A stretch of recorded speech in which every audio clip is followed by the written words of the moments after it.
بھائی پچھلے 3 دنوں سے ایک اہو بکار مچی ہوئی ہے کہ تحریک انصاف کی سیٹیں چھن گئیں، عدالت نے ظلم کر دیا، جس کورٹ کو ریویو کرنے کا اختیار نہیں تھا اس کورٹ نے ریویو کر دیا، 5-7 کا ڈسیزن آ گیا، انصاف کا پہ ظلم ہو گیا، پاکستان سے انصاف اٹھ گیا، سپریم کورٹ بے وقت ہو گئی۔ یہ سب چیزیں میں سنتا ہوا آ رہا ہوں۔ مجھے تو کوئی پرابلم نہیں ہوا اس فیصلے سے، اور مجھے تو اس فیصلے کا پہلے ہی پتا تھا۔ مجھے اس فیصلے سے 1 سال پہلے بھی اس فیصلے کا پتا تھا، مجھے الیکشن سے پہلے بھی اس فیصلے کا پتا تھا، مجھے تب سے پتا تھا یہ سب کچھ ہونا ہے جو تحریک انصاف کے ساتھ ہو رہا ہے۔ جس وقت تحریک انصاف نے مجھ جیسے قدردان، جو ان کا قدردان تھا اور ویسے ناچیز، میری رائے سننے سے انکار کیا، میں نے سمجھایا میرے بھائیوں، عمران خان کو سمجھایا۔ اس وقت عمران خان آزاد تھے، حلف لیتے پھر رہے تھے نوجوانوں سے فوج کے خلاف کہ جی خوف کے بت، جو فوج کا خوف کا بت ہے اس کو توڑ دو، اور یہ کانفیڈنٹ تھے کہ جب وہ خوف کا بت ٹوٹے گا اور ریڈ لائن کراس ہوگی تو 25 کروڑ عوام میں سے کم 1 کروڑ باہر نکلے گی۔ چلو 1 کروڑ نہیں تو 50 لاکھ باہر نکلے گی، چلو 50 لاکھ نہیں تو 25 لاکھ نہیں تو 15 لاکھ 10 ان میں سے کوئی نہیں نکلا۔ 9 مئی 5-7-8 ہزار لوگ پورے پاکستان میں نکلے۔ اتنے تو وہ جو چھلڑ یا کانسٹیبلز ہوتے ہیں نا وہ کنٹرول کر لیتے ایسے انقلاب کو۔ تو جناب یہ ساری پاور گیم ہے۔ آبویسلی آپ نے مرنا ہے یا میں نے مرنا ہے، بیٹر یو ڈائی، انگریزی کا محاورہ ہے نا، is it up to I am going to die, you going to die, better you die. تو یہ ایک عدالتی معاملہ، عدالتوں کو بلا وجہ رگیدا جا رہا ہے بیچ میں، عدالتوں کو بلا وجہ گالیاں دی جا رہی ہیں۔ اس کے عدالتوں کا رول ہی نہیں بھائی، پاور پالیٹکس چل رہی ہے۔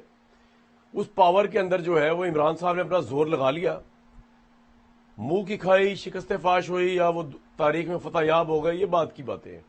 فی الحال وہ اندر ہیں، پارٹی ان کی تدر بدر ہے۔ جن لوگوں کے ہاتھ میں ان کی پارٹی ہے وہ ان کے متعلق میں کیا کہوں، کوئی راجہ ہے، کوئی مہاراجہ ہے، کسی کی حسین زلفیں ہیں، ان کو پتہ ہی نہیں ہے سوات میں لوگ مر رہے ہیں، وہ کہہ رہے ہیں میری اصل ڈیوٹی عمران خان ہے۔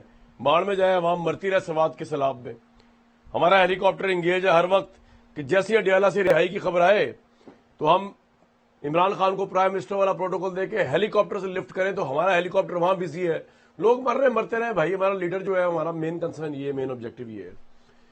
تو وہ یہ چل رہا ہے معاملہ۔ بہنیں ان کی کہہ رہی ہے جی ہائے عمران خان مائنس ہو گیا پارٹی سے، عمران مائنس ہو گیا۔ وہ مریم نواز صاحبہ اس پہ جو ہے وہ بباغ دوحل جو ہے وہ تجزیے کر رہی ہیں کہ جی اب تو ان کی بہنیں مان گئی، وہ مائنس ہو گئے۔ ادھر ہماری اسٹیبلشمنٹ خوش ہے، ان ایکسپیکٹڈلی ساری فتوحات ملی ہیں۔ تو یہ الیکشن کے رزلٹ، یہ سپریم کورٹ کے فیصلے، یہ پتہ نہیں سمجھ نہیں آ رہی مجھے دنیا لوگ کس دنیا میں رہ رہے ہیں کہ جی وہ مسلم لیگ نون کو مل گئی ہیں کچھ 44 سیٹیں اوور آل قومی اسمبلی، اور اس کی ملا کے پیپلز پارٹی کو مجموعی طور پہ 15 مل گئی، جے یو ایف کی بھی 3 بڑھ گئی ہیں۔ وہ بھائی یہ ہوتا ہے یار، جب آپ نے پاور کے ساتھ ٹکر ماری اور پیچھے آپ کے دھیلے کی پاور نہیں ہے، قدم بڑھاؤ نواز شریف ہم تمہارے ساتھ ہیں، ان کے پیچھے بھی کوئی نہیں تھا، قدم بڑھایا عمران خان ان کے پیچھے بھی کوئی نہیں، تو بھائی یہی ہوگا۔ اب آپ کچھ اور سوچیں، کچھ اور کریں، کوئی معافی تلے پر آئے، ادروائز تو آپ اب آج کی اگر میں سچویشن بتانا چاہوں نا تو مریم نواز صاحبہ کا ایک بڑا انٹرسٹنگ کلپ ہے پنجاب اسمبلی کے اندر، سنوا دیں جناب، اس کے بعد پروگرام میں واپس آتے ہیں۔ خان صاحبہ نے خود یہ فرما دیا کہ عمران خان صاحب مائنس ہو چکے ہیں۔ اللہ تعالیٰ کا نظام دیکھیں، آسمان کا نظام دیکھیں۔ جن کو اپوزیشن کہتی تھی، ان کے مخالفین کہتے تھے کہ نواز شریف مائنس ہو چکا ہے۔ آج ہم نہیں کہہ رہے، ان کی اپنی جماعت، ان کے بہنیں کہہ رہی ہیں کہ عمران خان مائنس ہو چکا ہے، اور ان کو کسی نے مائنس نہیں کیا، ان کو ان کی ناقص کارکردگی نے مائنس کیا۔ عوام نے وہ فرق دیکھ لیا ہے، جان لیا ہے۔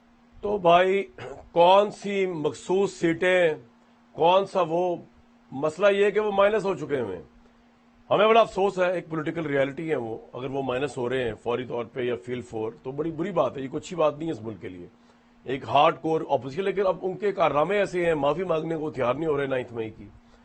دوسری طرف وہ بات کرتے ہیں فوج سے، فوج نے کہہ دیا ڈیل تو کوئی ہو نہیں سکتی، کیونکہ فوج نے جو کلیئر کٹ بیان دیا ہے، بی بی سی کو جو بیان دیا ہے D G I S P R نے، اس میں اس حد تک تو آپ کو ماننا پڑے گا کہ وہ کہہ رہے ہیں کہ جناب بات ہم نے پولیٹیکل پارٹی سے نہیں کرنی، ہم گورنمنٹ سے بات کر رہے ہیں، گورنمنٹ جس سے چاہے بات کرے۔